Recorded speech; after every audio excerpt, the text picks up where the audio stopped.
muy complacido desde el Consejo Federal de Defensores y Asesores Públicos de la República Argentina de la repercusión que ha tenido estas charlas, tanto la anterior como la presente.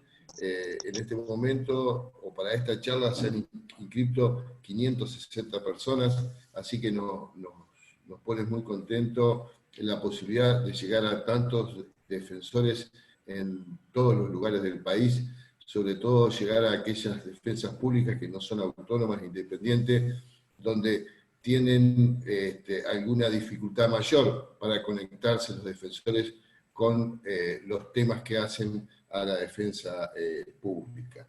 Quiero, en nombre de la doctora Estela Martínez, que en esta charla no ha podido estar presente, mandarle un afectuoso saludo de su parte a todos los participantes. Debo hacer mención a algo que ocurrió en la provincia de Entre Ríos. Hoy, lamentablemente, falleció una defensora pública de la ciudad de Paraná, y como ustedes saben, si hay algo que nos caracteriza a los defensores públicos es la lucha y luchar contra la adversidad. La verdad que la doctora Marcela Peterson ha demostrado ser una defensora cabal, sobre todo en la forma que luchó contra la enfermedad hasta último momento, aunque lamentablemente perdió esa batalla. Así que le mandamos un afectuoso saludo a toda la familia de la doctora Peterson, a su esposo, a sus hijos, a sus nietos, y le deseamos de corazón que descanse en paz. Bueno, para esta charla contamos con dos especialistas en salud mental que son conocidas por todos. En primer lugar, se va a dirigir la doctora María Graciela Iglesias, y posteriormente la magíster María Eugenia Lizola. La doctora María Graciela Iglesias es abogada, especialista en Derecho de Familia, asumió como secretaria ejecutiva del órgano de revisión de la Ley de Salud Mental desde su conformación en el año 2013. Fue jueza del Tribunal de Familia número 1 del Departamento Judicial de Mar del Plata. También se desempeñó como funcionaria en la Defensoría Pública Oficial de la misma jurisdicción. Como docente de grado se desempeña en la Cátedra de Derecho de Familia y Sucesiones de la Universidad Nacional de Mar del Plata, y a nivel de posgrado es directora de la Diplomatura de Salud Mental y Derechos Humanos de esa misma casa de estudios. Docente de doctorado de Salud Mental Comunitaria y maestría en Salud Mental Comunitaria, y en la maestría de Derecho de Familia, Infancia y Adolescencia de la carrera de Derecho de Familia de la Universidad de Buenos Aires. También dicta clases en carreras de posgrado en las Universidades Nacionales de Córdoba, Jujuy, La Pampa, Rosario y el Nordeste. Integra los equipos docentes en posgrado de las Universidades de Lima, Perú, Santiago de Chile, Los Andes en Colombia.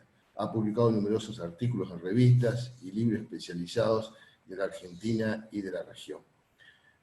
Bueno, además es una amiga de todos los que estamos trabajando en salud mental en todo el país, así que Graciela, es un placer tenerte con nosotros y te doy la palabra para que des tu conferencia.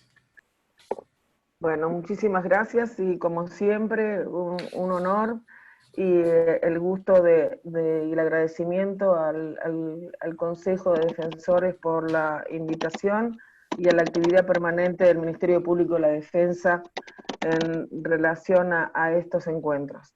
Bueno, un poco una reseña, aunque creo que después de tantos años ya es conocido el origen por el cual aparece el órgano de revisión como un organismo extrapoder que fue aconsejado por los grandes estándares de salud mental, tanto como por la OPS y específicamente por la Asamblea General de Naciones Unidas en diciembre del 91, en los 21 principios de Naciones Unidas para la protección del enfermo mental. Ahí en el principio 17 se aconseja y se recomienda a los estados que establezcan una política pública en materia de salud mental por dos grandes ejes que están vinculados con nuestro hacer permanente. Por un lado, la necesidad de una defensa independiente y de la figura del defensor independiente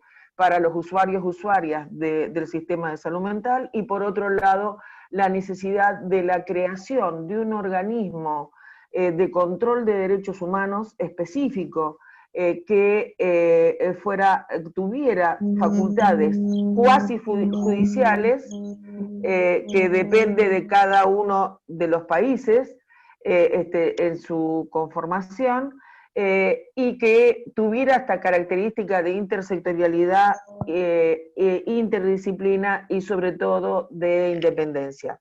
Eso fue lo que hizo que en el momento de la redacción de la ley tuviera la importancia institucional que le otorgó la propia ley a este organismo.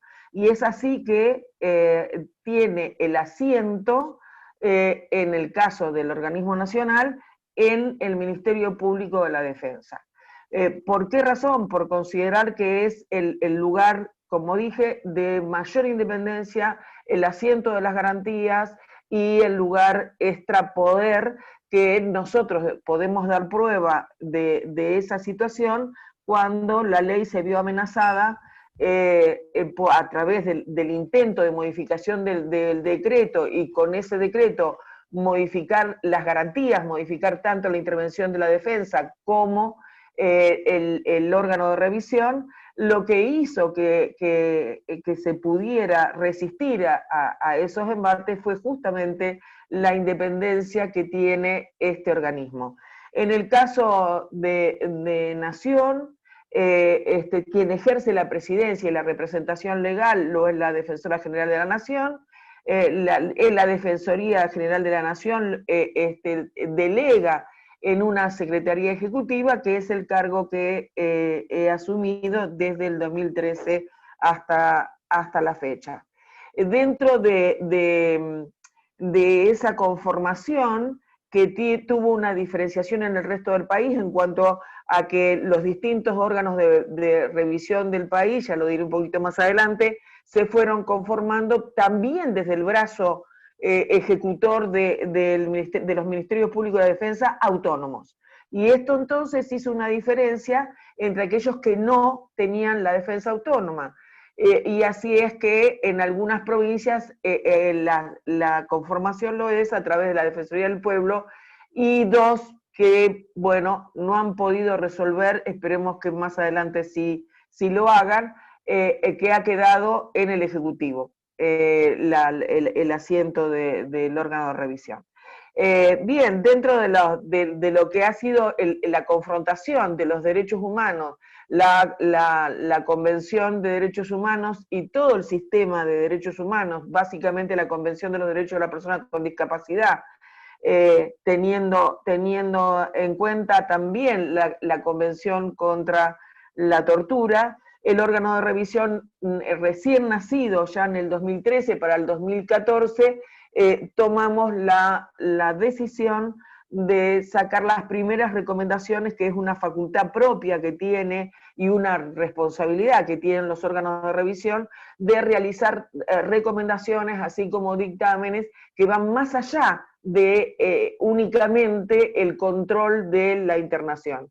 Y en este sentido, entonces, en esta confrontación con el sistema de derechos humanos, nace la resolución 15 del 14, que tuvo que ver con la eliminación, la recomendación de eliminación de la práctica de electroshock, que se cursó a todo el país adhirió, y desde aquel momento a hoy la práctica ha desaparecido casi en un porcentaje altísimo del ámbito público, podríamos hablar de un 90%, no se ha podido hacer en lo privado, y solo hay algunas provincias de las 24 provincias que siguen sosteniendo la defensa de la práctica de electroshock, cuando esto no está atravesado justamente por el derecho. De esta manera, los defensores, las defensoras, la incidencia hacia quienes resuelven ha hecho que sea considerado una cuestión estricta dentro de lo que es el trato degradante y tortura en esta armonización con la Convención. Como ya sabemos, la recomendación de muerte, es decir, que la muerte no es anónima cuando se produce dentro de contextos de institucionalización, y la última recomendación que hemos realizado, que fue el año pasado, es la de maternaje, que este documento está teniendo en este momento una implicancia y efectos importantísimos a nivel de la política pública, porque estamos interviniendo con el Ministerio de Salud e incidiendo en el Poder Judicial para que estas recomendaciones que tienen que ver con la erradicación de prácticas y de criterios patriarcales, de autoridad única, de la no proporcionalidad en el trato de las mujeres que se encuentran cursando un embarazo y que después se ven imposibilitadas del maternaje porque no tienen accesibilidad al ejercicio de ese derecho, se modifique en lógicas y en prácticas que a veces anidan en el propio Poder Judicial. Una prueba de ello, voy un poco rápido para poder abarcar los temas, una prueba de ello es la resolución que tomó la Suprema Corte de la provincia de Buenos Aires por la resolución 95 del 2020, que solicita a las asesorías periciales de esa corte que indiquen de cómo se trata y cómo se perita a aquellas mujeres que se encuentran en una situación de embarazo, eventual maternidad y o maternaje. A partir de eso estamos haciendo capacitaciones para los jueces, juezas, fiscales de todos los fueros de la provincia de Buenos Aires, con base en la recomendación del órgano de revisión. En relación a la actualidad, a esta pandemia, desde el momento de la pandemia, desde marzo, el órgano de revisión nacional tuvo una postura, digamos, asumiendo el lugar que le cabe institucionalmente y justamente respetando también el asiento donde se encuentra, de un trabajo muy importante respecto del respeto a las garantías, puesto que la distancia social, los DNU presidenciales, que implicaron el aislamiento para todas las personas que habitamos este país, no fuera un doble aislamiento, un doble encierro para las personas que se encuentran institucionalizadas en el ámbito público o privado, y desde ahí trabajamos entonces con una serie de recomendaciones que fueron algo más que recomendaciones, porque hubo que hacer un trabajo que se expandió a todo el resto del país y los órganos de revisión locales replicaron en sus distintas jurisdicciones en relación a que las garantías no se encuentran suspendidas, a fortalecer el derecho a la comunicación, a fortalecer el derecho a la información y a tener un trabajo específico en materia del COVID, estableciendo los resguardos epidemiológicos y solicitando las garantías para ello. De ese modo, desde poner líneas telefónicas hasta conseguir las tablets o celulares para niños y adolescentes, el acompañamiento de la familia en la internación y sobre todo el principio de desinstitucionalización que marcan los estándares internacionales en materia de salud mental frente al COVID, que fueron dictados por la opinión de la Corte Interamericana de Derechos Humanos, por la enviada especial de Naciones Unidas, la doctora María Soledad Cisternas Reyes, y por ACNUR, así como las recomendaciones de la Comisión Interamericana de Derechos Humanos. Entonces, esto tuvo que ver con las garantías específicas que las personas con una situación de discapacidad psicosocial pueden y podían sufrir en esta pandemia cuando muchos de los programas, talleres y acompañamientos se encontraron suspendidos. En otra de las intervenciones que en paralelo tuvimos, de esa manera se le pidió al ministro de Salud que se agotaran los recursos para la prevención y para la garantía de derechos, y sobre todo para que se establezca un corredor de garantía que fuera la accesibilidad hacia la defensa, para que no hubiera obstrucción ni barrera alguna respecto de algunas cuestiones que la defensa y para las personas es tan importante la comunicación con su defensora o defensor, de la misma manera que directamente con el órgano de revisión.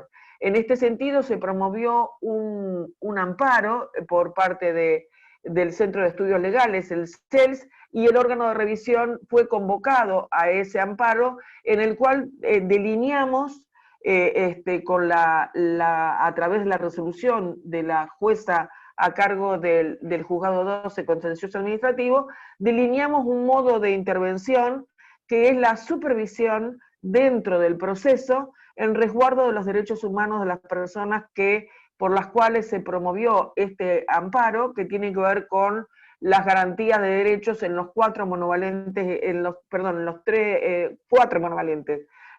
cuatro monovalentes de la ciudad de Buenos Aires, que fueron Borda, Moyano, Hospital Alvear, el Hospital Psiquiátrico de niños, niñas, adolescentes, y el Hospital Moyano de Mujeres. En relación al Hospital Tobar García, es una particularidad porque se han logrado con muchísimo esfuerzo que en esta pandemia sirviera de hito como para que el avance de las garantías y la adecuación hasta la sustitución de algunos dispositivos, y específicamente en materia de niños, niñas y adolescentes, es haber privilegiado la externación, que impedir la internación de la primera infancia, trabajar por la internación domiciliaria. Esto se logró en uno de los hospitales privados de la ciudad de Buenos Aires, muy grande, donde a raíz de nuestras recomendaciones y del trabajo conjunto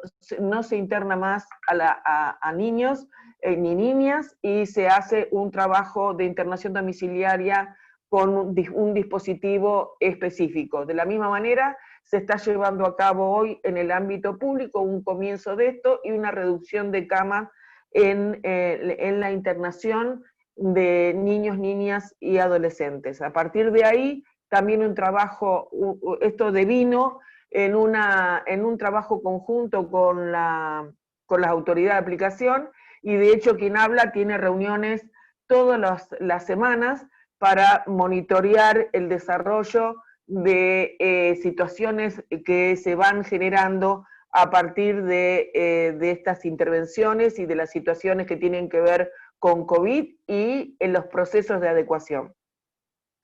Estas reuniones tuvieron que ver, por ejemplo, con la existencia de personas que en un intento de polivalentizar el hospital eran por problemática social, pero estrictamente clínica, y detectamos que eran personas que estaban con un proceso de demencia, con un proceso de deterioro o encefalopatía, o sea que no podían prestar consentimiento informado. Inmediatamente, entonces eso fue una alerta desde la defensa también, que comunica al órgano de revisión de manera inmediata cualquier situación, y nosotros lo trabajamos de manera estructural, y estas derivaciones se han ido limitando si esa persona o sea, si, en la imposibilidad de objetivar a las personas en un traslado de un hospital a otro, aun cuando el intento fuese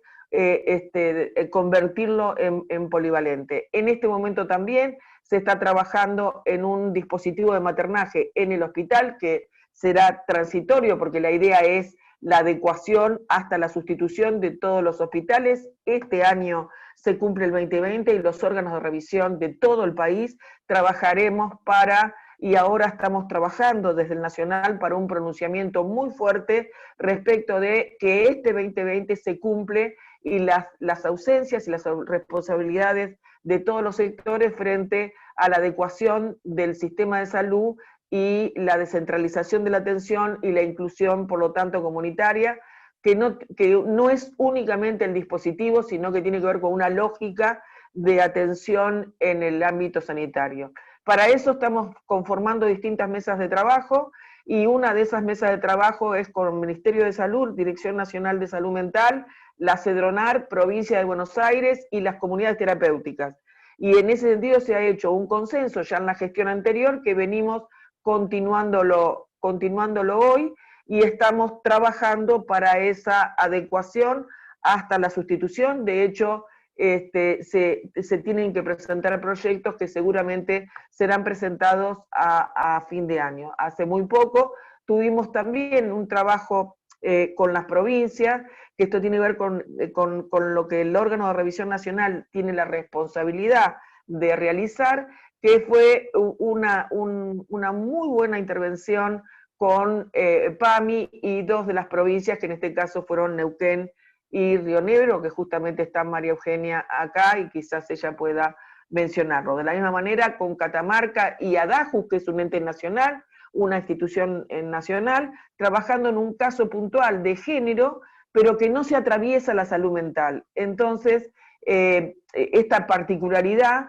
hace que el órgano específico de control de derechos pueda intervenir en esa provincia ante la convocatoria particular. Y ya para ir finalizando, otra de las situaciones que estamos trabajando es que el Ministerio, acá dice Secretaría, es el Ministerio de Agricultura, tiene un emprendimiento que es de agricultura familiar, y estamos participando de un proyecto con Andis, con la responsable de salud mental dentro de Andis, y otros actores con el Ministerio de Agricultura, para generar emprendimientos de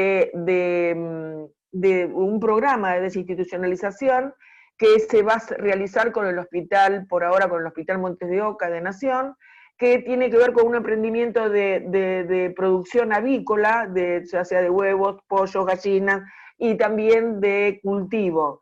Y esto tiende a un programa inclusivo, con lo cual hay un entrecruce de muchos otros derechos que tienen que ver con la autonomía. No se relaciona ni con el peculio, ni con el asistencialismo, sino con el empoderamiento de las personas.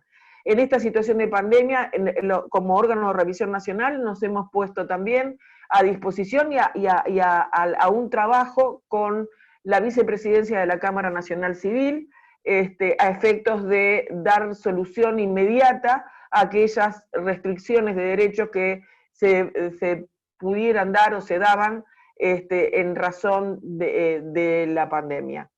Con los órganos de revisión provinciales es muy largo, tenemos el país, salvo 3 provincias, sin cubiertos de órganos de revisión. En este momento estoy trabajando con la reglamentación de la provincia de La Rioja, donde tiene asiento en la defensa pública, y comienza la reglamentación de la provincia de Catamarca, que en la provincia de Catamarca, por razones propias de la provincia, tiene asiento en la Secretaría de Derechos Humanos, pero está en el Ejecutivo.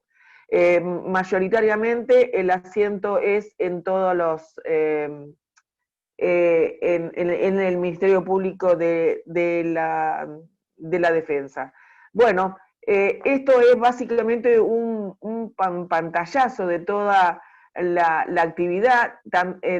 También trabajamos muy profundamente en campañas de comunicación institucional, violencia institucional, esto relacionado con DGN, en una articulación permanente con dependencias de la Defensoría General de la Nación, tanto en lo que hace las unidades de defensa, como con funcionarios y magistrados de la defensa, como con la propia DGN, en muchas cuestiones relevantes que hacen a las garantías.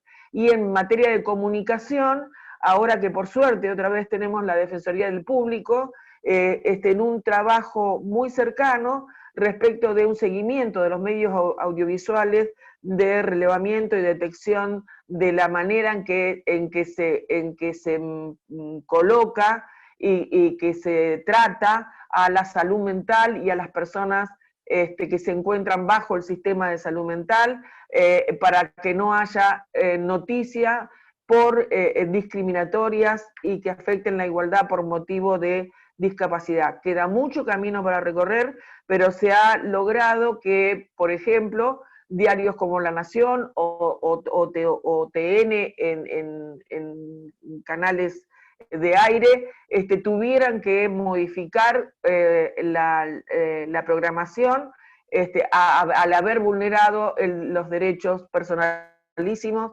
de usuarias del sistema de salud mental. Así que esto es hasta acá lo que puedo compartir desde el órgano de revisión nacional y bueno, muchas gracias y a disposición después de las preguntas.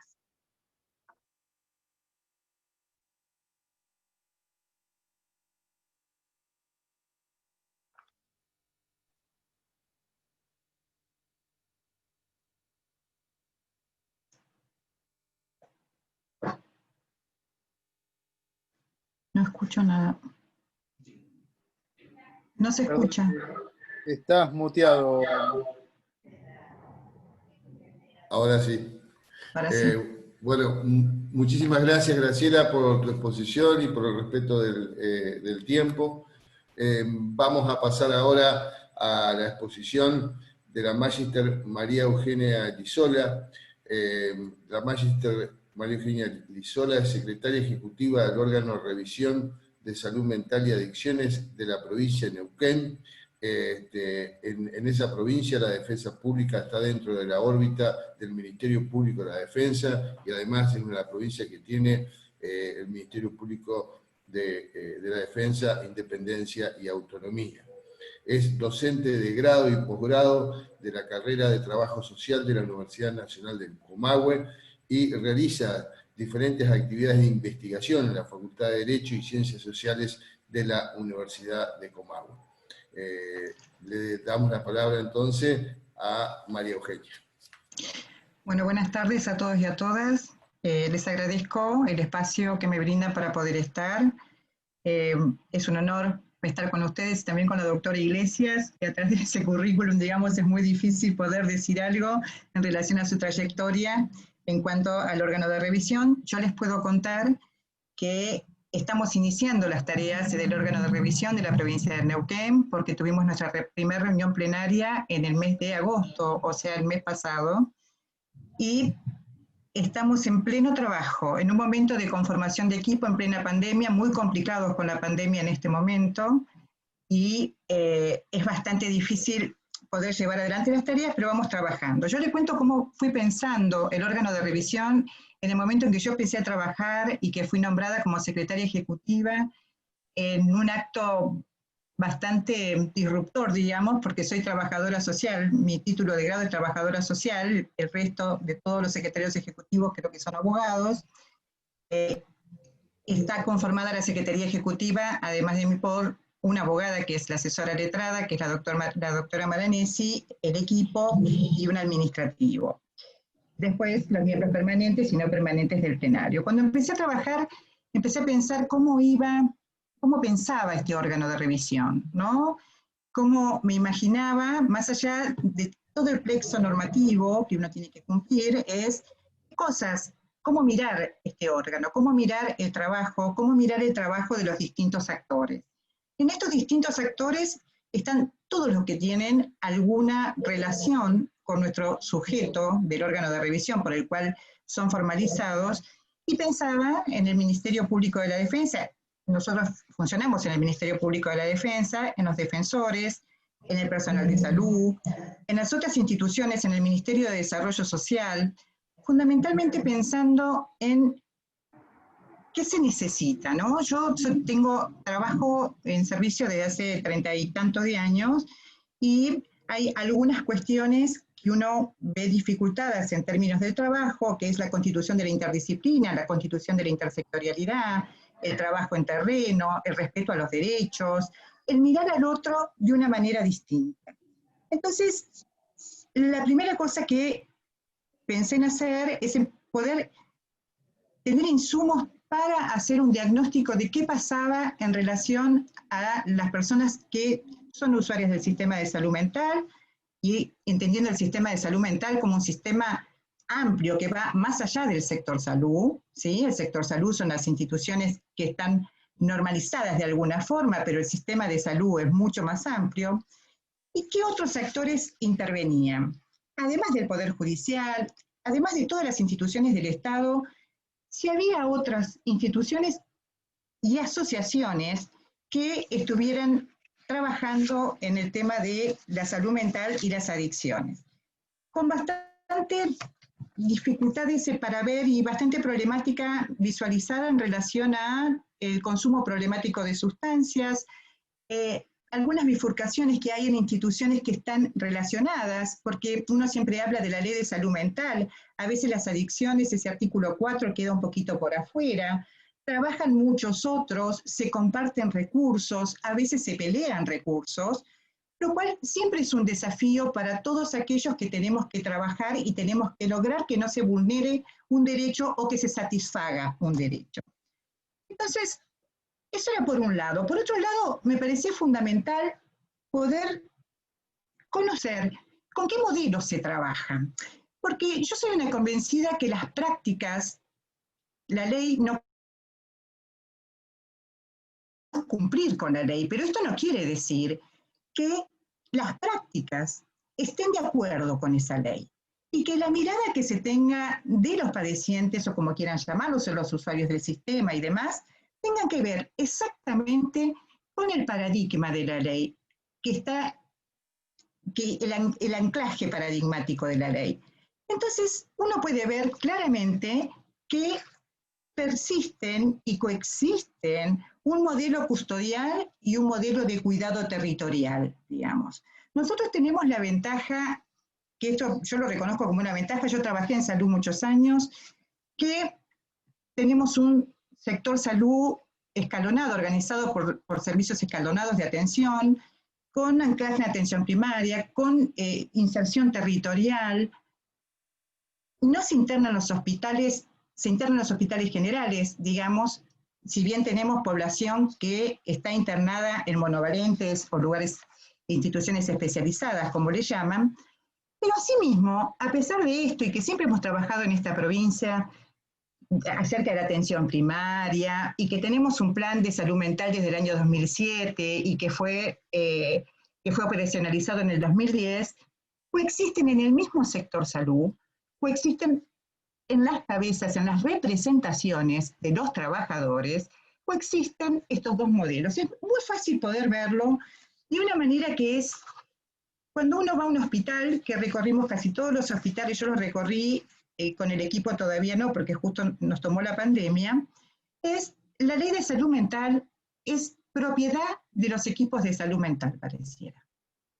Hay como cierta disociación en relación a qué. Si el paciente es salud mental, se tiene que hacer cargo de salud mental, es difícil que intervengan los directores, los jefes de servicio, hay que pedir permiso y demás. Y lo que surge, ¿y por qué es esto? No es una cuestión solamente de cómo circula el poder dentro de una institución hospitalaria, sino con la representación que tienen, tanto enfermeras como médicos, como todo el personal de salud, en relación a lo que es un padeciente. Entonces, esa coexistencia está en el sector salud. Esa coexistencia está en otros ministerios, por lo cual la intersectorialidad y la construcción de la intersectorialidad aparece como muy difícil. ¿Por qué? Porque todo lo que tenga, si bien salud es la autoridad de aplicación de la ley de salud mental, pareciera que todo aquello que tiene que ver con un padeciente lo tiene que resolver salud, aún aquello que no es competencia de salud. Hay que trabajar desde allí. Entonces pudimos trabajar en capacitaciones en este tiempo de virtualidad, de capacitaciones hasta de 300 personas, para poder trabajar cuál es el anclaje de la ley de salud mental y qué es lo que prescribe en términos de la intersectorialidad. Es muy difícil el prejuicio, el estigma, que es el resultado de ese prejuicio, es muy fácilmente detectable en relación a los trabajadores. También me parece que esto está en los poderes judiciales, no es que nosotros en los poderes judiciales o los que pertenecemos estamos exentos de esto. Por eso también, antes de empezar a funcionar formalmente como órgano de revisión, pero teníamos en el equipo en algún caso y otro fue anterior, hicimos 3 capacitaciones para poder sensibilizar en relación a la ley y al trabajo de los distintos operadores que se ven involucrados con la población sujeta de la norma. En una de esas capacitaciones estuvo la doctora Iglesias, que fue la última que hicimos, que fue abierta no solamente al Ministerio Público de la Defensa, sino que también a la magistratura y a quien quisiera participar en ese momento, y a los equipos técnicos en ese momento no participaron. Esta cuestión del modelo custodial, no sé cómo estoy de tiempo, genera estas prácticas donde el cuidado no está pensado en lo territorial, sino que si bien están armados los servicios, si bien tenemos guardias interdisciplinarias en 2 de los hospitales, ¿alguien quiere decir algo? Pues se escucha un sonido. Si bien tenemos guardias interdisciplinarias en 2 hospitales de la ciudad de Neuquén, se pueden activar guardias interdisciplinarias en el interior de la provincia. A veces, este modelo custodial también se ve en la atención cuando el alta, para llamarlo de alguna manera, o el proceso de curación, también entre comillas, puede ser acompañado en el espacio comunitario. Algo de esto también se ve, a pesar de que nosotros hablamos políticamente correcta, de una forma políticamente correcta, digamos, estamos convencidos de la ley, en los establecimientos hospitalarios también, pero hay como algunas discusiones y peleas en relación a cómo seguir, ¿no? Cómo seguir ese paciente. ¿Cuánto armamos fuera del hospital? Yo creo que ahí está la lógica, poder deconstruir esa lógica. ¿Cuánto se arma fuera del hospital? ¿Qué tengo? Si bien hay centros de día, nos faltan casas asistidas, no tenemos dispositivos de medio camino, aún también esa lógica persiste. En relación a esto, nosotros pensamos que es muy importante poder romper con ese anclaje a partir de las capacitaciones, pero no solamente de las capacitaciones que tengan que ver o que podemos armar en forma articulada con el sector salud, porque con la Dirección de Salud Mental tenemos una articulación fluida, digamos, con los ministerios y también con la sociedad en su conjunto. Somos unos convencidos que si nosotros no hacemos esa desconstrucción del estigma, es muy difícil poder aplicar la ley de salud mental en su espíritu, digamos. Vamos a ver algunos que vamos a pensar determinada cosa, pero en realidad la persona cuando llega a su barrio, cuando hay un reclamo en un municipio, cuando hay asistencia de otro sector que no sea salud, se encuentra con los problemas que están anclados en el estigma, en el prejuicio, de esto de pensar de la peligrosidad, y por eso solamente tiene que hacerlo salud, ¿no? Es como que buscamos que salud sea quien resuelva estrictamente el problema de esa persona, cuando esta persona está inserta en un proceso histórico y social que va a determinar necesidades, formas de interacción y demás que tienen que ser puestas en juego en el ámbito comunitario. Pensando en las instituciones monovalentes, tenemos alrededor de 100 personas que están internadas en instituciones monovalentes, algunas con adecuaciones, 2 de ellas. Tenemos 3 instituciones en la ciudad de Neuquén y una institución en Plaza Winkle, que está al lado de Cutralcó. Una de Neuquén y la de Plaza Winkle se están dando algunas adecuaciones para poder tener una práctica distinta, pero también ahí somos muy cuidadosos acerca de cómo se piensan las externaciones. Las externaciones no es pensar una externación para la que la persona salga de esas paredes, digamos, y siga sola, sino que tienen que ser externaciones cuidadas. En esto también estamos viendo, y lo que se juega, yo soy una convencida, porque además lo sé teóricamente, el sector salud está dentro del mercado, hay juegos de lógicas que hacen a veces reformular las formas de atención, pero que también tienen que ver no solamente con la adecuación a la ley, que bienvenido sea, sino con lógicas del mercado, que también responden a determinadas problemáticas, porque mucho está organizado, en realidad, desde la oferta y no desde la demanda. Nosotros también hemos visto, y nos replanteamos al interior del equipo, ¿qué pasa cuando un defensor, el abogado del 22, como le dicen en todos lados, se encuentra con, va a una institución para poder hablar con su defendido? Hemos encontrado algunas cosas mirando algunos expedientes, que no siempre la palabra de la persona está en los expedientes, pero no por la mirada solo del abogado, también por la mirada de los equipos cuando se hacen evaluaciones interdisciplinarias. A veces la palabra del padeciente, del usuario del sistema o de la persona que tiene una problemática de salud mental y adicciones no siempre está en el expediente, lo cual también habla de cómo estamos mirando y estamos tratando de ver a partir de las evaluaciones del órgano de revisión, del equipo interdisciplinario del órgano de revisión, si bien de manera restringida por el tema de la pandemia, estamos tratando de poner esa palabra en relieve, digamos, porque las evaluaciones interdisciplinarias muchas veces dicen mucho de lo que nosotros pensamos, pero no dicen mucho de lo que la persona piensa. Entonces, si uno piensa en términos o de lo que la persona quiere, más allá de que diga me quiero ir, me quiero quedar y demás, esa historia, esa comunicación con el otro, esta cuestión del cuidado, ver al otro como un sujeto deseante con el cual hay que construir un proyecto de externación, nos parece que es muy importante ponerlo en juego para todos los operadores. Y esto no es una cuestión solamente de los profesionales de la abogacía, yo creo que muchas veces normalizamos prácticas que no tienen que ver con escuchar al otro, porque en realidad el modelo biomédico sigue estando, y cuando uno está en una institución de salud, tiene una fuerza muy importante.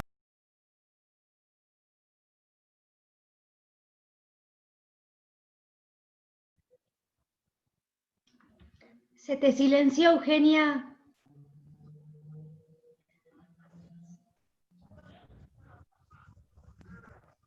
Disculpen, se apagué yo sola. Encontramos una situación en un refugio de mujeres, esto para hablar de la construcción de la intersectorial, un refugio de mujeres víctimas de violencia que, por ejemplo, eran... Eugenia, discúlpame, si podés ir cerrando porque te quedan 2 minutos. Listo.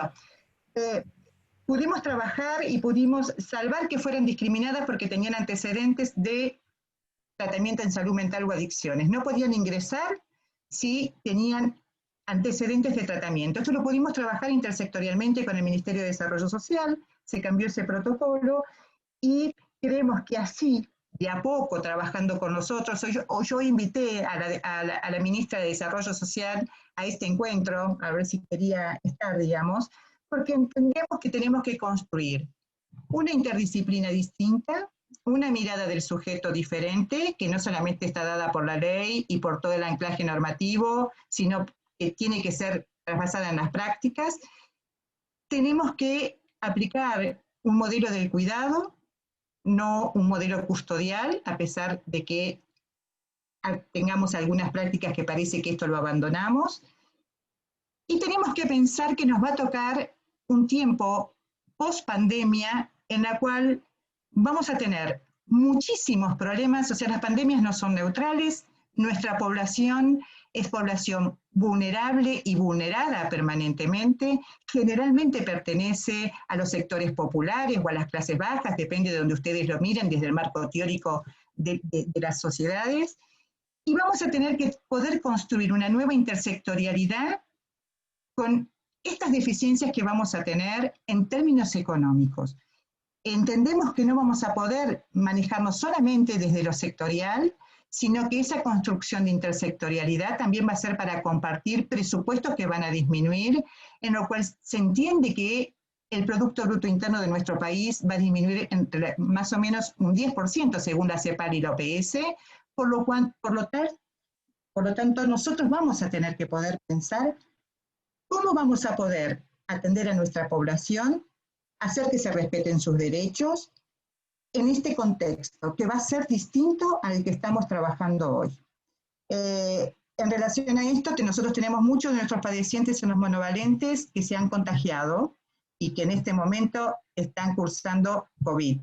Uno solo con complicaciones, pero lo que ha pasado en Neuquén, digamos, de alguna manera, la cuestión epidemiológica está como muy compleja. Esta es más o menos en poco tiempo nuestra experiencia, podemos contar después algunas cuestiones más en relación a cómo lo transitamos.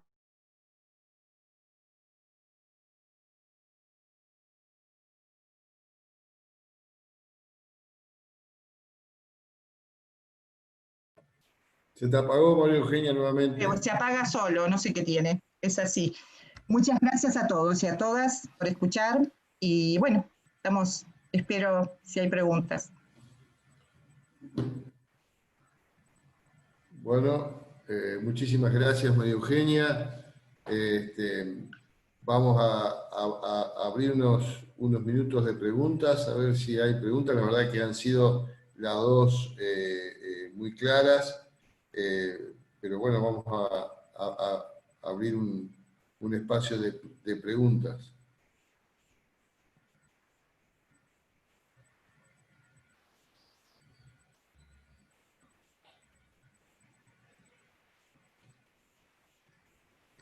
¿Qué tal? Quería hacerte una pregunta, María Eugenia, con respecto a las intervenciones en la comunidad, ¿no? En esta línea de cuidado que vos hablás. ¿Cómo se piensa esa intervención en la comunidad? Una de las cuestiones que nosotros pensamos, que esto fue desde el inicio. Antes de la pandemia tuvimos una incursión en la zona norte para ir a conocer cómo estaban trabajando en los hospitales y demás, e invitamos a los intendentes, por ejemplo. Esta es una de las cosas, ¿no? Empezar a hacer cargo para nosotros los intendentes son muy importantes. La persona vive en un espacio territorial en el cual también tienen que responder y también tienen que conocer las demandas que tienen de su población. Esta es una de las cuestiones que pensamos.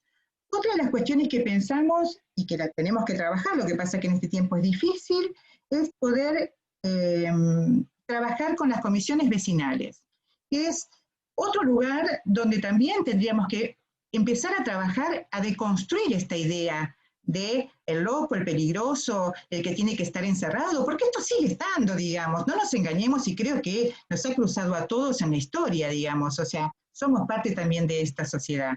Entonces, eso también. Por otro lado, estas capacitaciones con la gente de desarrollo social, que en esto la pandemia nos ha ayudado en términos de poder hacerlo virtualmente y reunir mucha gente. Esto de en 2 encuentros, reunir 300 personas, que son operadores, que vienen desde distintos lugares, que no son todos profesionales, lo cual nos parece fantástico porque trabajamos todos con esto, y esto también lo hicimos y nos parece que lo vamos a seguir haciendo. Ahora vamos a tener, nos comunicamos con las facultades, con las unidades académicas que tengan que ver con la aplicación de la ley, a ver si podemos hacer algo en conjunto. Por un problema puntual, estamos comunicados con la Facultad de Psicología de la UNCO, y ahora vamos a hacer un conversatorio con alumnos y docentes acerca de la ley, porque detectamos en una situación concreta cuestiones, discursos muy discriminatorios y de exclusión, que nos parecía, la verdad que nos preocupa, que además en una unidad académica de psicología. Entonces, esto lo vamos a hacer también, lo vamos a plantear, y la idea es ir sumando, en la medida que podemos ir haciendo, porque además también hacemos las otras cosas, nos empezaron a llegar expedientes, nos empezaron a llegar cuestiones de evaluar de pacientes con largas internaciones y demás, entonces tenemos que ir viendo. Por suerte, en el Ministerio Público de la Defensa tenemos mucha comodidad para trabajar, tenemos mucha confianza del defensor, el doctor Cancela, entonces, bueno, podemos ir haciendo, tenemos ciertas facilidades en cuanto a recursos, entonces podemos comunicarnos y podemos ir pensando en términos de seguir haciendo.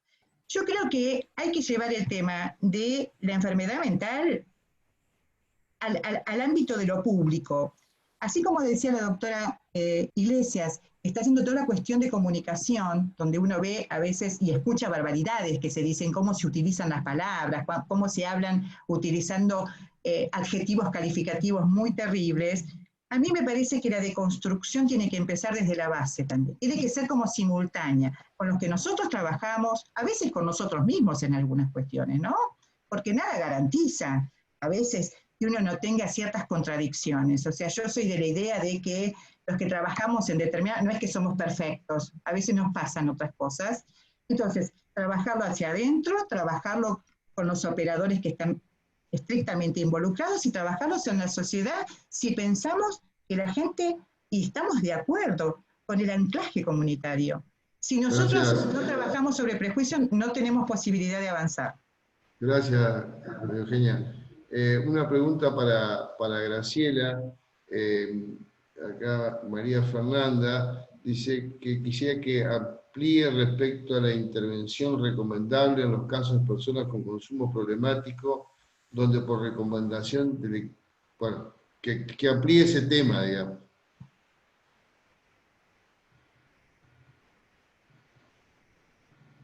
Estás muteada, Graciela.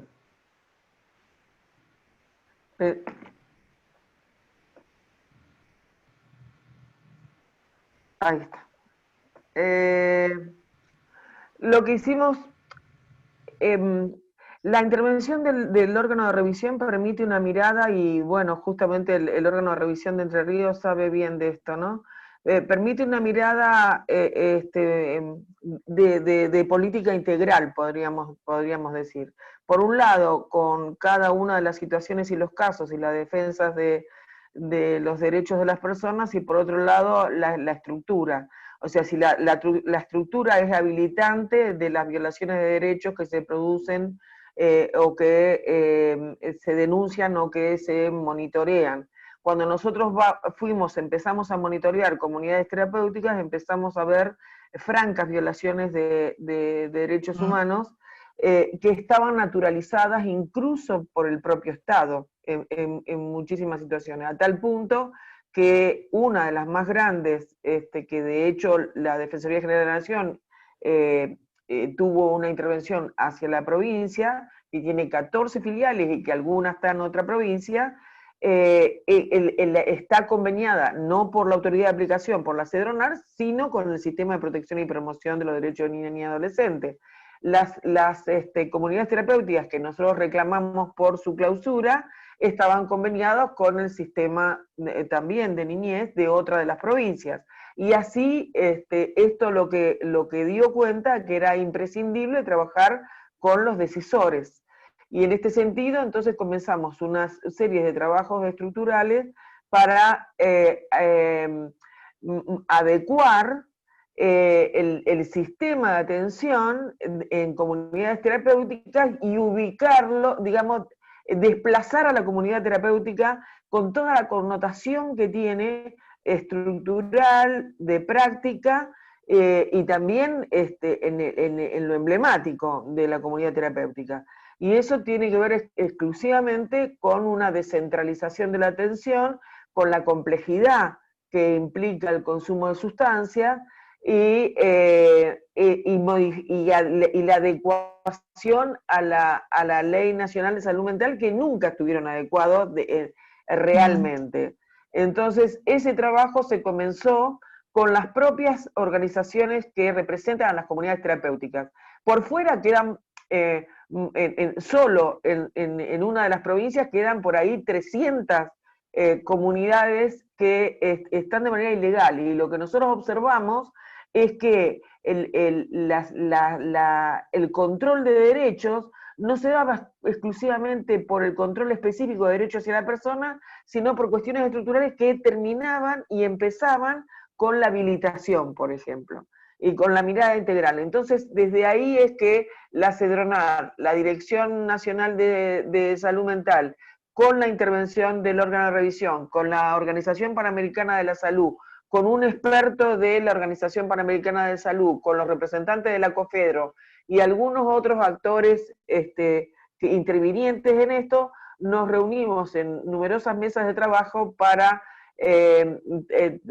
la existencia por parte de las dos autoridades de aplicación de una resolución nacional que en este momento se continúa trabajando, que tiene que ver con la adecuación de el sistema. Y esto es una modificación de las prestaciones, del abordaje, y hay una definición que tiene que ver con las garantías.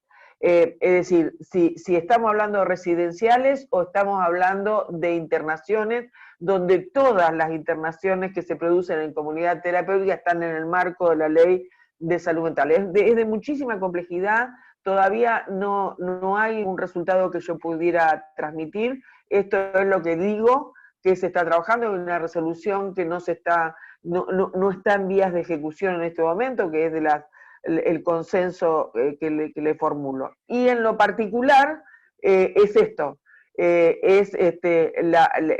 un sistema, se llame Minnesota o se llame como se llame, no puede de ninguna manera afectar derechos esenciales reconocidos por el Estado argentino en la persona de quienes están sujetos a un tratamiento. Y el consentimiento informado como el brazo ejecutor primero que nada, de la capacidad jurídica de las personas, y por otro lado de las garantías, de la garantía de ese abordaje donde los defensores y defensoras, de acuerdo al fuero al que pertenezcan, tienen distintos problemas. Es muy largo de trasladarlo y de analizarlo, merecería creo que una tarde completa, pero básicamente es eso, dos ejes. En los casos puntuales, en lo que tiene que ver con la habilitación, en lo que tiene que ver con la violación de derechos, y estructuralmente con la modificación de un sistema a través de un consenso con las autoridades de aplicación, con el propio Estado, que es el que tiene las normativas para la inclusión en ese famoso artículo 4 que está regulado por otras leyes y normativas. Gracias, Graciela. Acá tengo otra pregunta para vos, y dice, Sí. ¿cómo se piensa resolver el problema de la transinstitucionalización, es decir, de la adecuación de los monovalentes? Bueno, justamente ese es el problema. Pensar hasta ahora es una transinstitucionalización, y algo peor. Hay como un nuevo viento, que es el mismo viento, no es otro, pero que actúa como los huracanes, ¿no? Que es la institucionalización. Y entonces, en materia de niños, niñas y adolescentes, esto se ve con toda claridad, y la pandemia lo ha dejado absolutamente visible, esta cuestión, que es la derivación de la internación a los hogares. En las personas es de la internación, aquellos que cuentan con monovalentes o clínicas privadas, da igual, a lugares geriátricos. La pandemia ha venido a visibilizar el sistema. Y entonces esto ha dado cuenta que los hogares tuvieron que pedir, por favor, la externación de las personas que se encontraban alojadas ahí. Y lo mismo sucedió con los hospitales. Estoy en un grupo intersectorial que la verdad que el trabajo que han realizado es algo gigantesco, porque los hogares lamentablemente tuvieron mucha infección COVID, hubo que focalizar la atención y considerar los centros COVID. Entonces, esta situación generó que no haya tampoco hogares y que las personas entonces no pudieran estar ni en los hospitales ni tampoco en los hogares. Y esto habla del cumplimiento estricto de la ley. Y el cumplimiento estricto de la ley es generar, como se ha generado, por ejemplo, en la provincia de Buenos Aires, en plena pandemia, un proceso de desinstitucionalización. ¿Y cómo se hizo? En el Hospital Esteves y en el Hospital Cabret, con casas particulares congestionadas, parte del Estado, parte de las propias personas, casi todos tienen el beneficio de la seguridad social, y con el apoyo de lo que antes eran los equipos del hospital de manera interna, se han externado a personas hasta de 20 años de permanencia alojadas en el hospital. El Hospital Esteves cumplió 228 externaciones de distintas formas, de distintas maneras, en lo que va desde estos 6 meses de pandemia. Quiero decir, y está trabajando toda la provincia. Estuve reunida con el director del Hospital Cabret, por ejemplo, en este proceso de desinstitucionalización que implica generar dispositivos, casas, que no siempre es la casa que el Estado tiene que hacer, que queda dentro de la órbita de salud, un poco lo que decía María Eugenia, sino en generar dispositivos que sean con distintos niveles de apoyo, que muchas veces están a cargo de las propias personas. Lo mismo pasa con lo que es el dispositivo del PREA, el programa de externación asistida del Hospital Esteves. Y así, esto debe ser una política, y esto es lo que se está trabajando ahora. Cada jurisdicción, de acuerdo a su idiosincrasia y a sus posibilidades, tiene que pensar en la adecuación hasta la sustitución de esos hospitales con estas modalidades diferenciadas. Podríamos hablar mucho de lo privado, PAMI, que también estamos trabajando, la existencia de lo MIC como un tránsito hacia un dispositivo más de vida independiente, los dispositivos de vida independiente, las casas convivenciales que no se tienen en cuenta. Se piensa en casa de medio camino y no se piensa en vida independiente y en inclusión comunitaria, y eso muchas veces hay personas que tienen dinero depositado de sus propias pensiones, pero están bien guardaditas en lo institucional. Eso lo sabemos desde la defensa con toda certeza. Y eso podría ser el gasto que esa persona, si cuenta con un nivel de apoyo que puede ser sanitario o puede ser intersectorial, pueda vivir en comunidad. Esto es lo que lo que evitaría esta transinstitucionalización, donde el modelo es vida en la comunidad y no vida en otra institución. Y además, vuelvo a repetir, no hay tiempo, lamentablemente no se puede desarrollar, pero sería muy, muy propicio que poder tener una jornada donde se analice en la pandemia y en la pospandemia qué es lo que ha quedado visibilizado como los grandes icebergs respecto a personas mayores, respecto a niños y adolescentes, y respecto a lo que implica la internación. Y una cosa que quiero agregar es que, increíblemente, la letalidad en personas que se encuentran institucionalizadas ha sido igual o inferior al porcentaje que tiene la ciudad, y bastante inferior. Por alguna razón se ha podido cubrir, y esto creo que es muy a nivel de todo el país, independientemente de que la lucha contra el COVID existe. Pero aún en la pandemia, el primer derecho es la externación. Bueno, muchísimas gracias, Graciela. Muchísimas gracias, María Eugenia.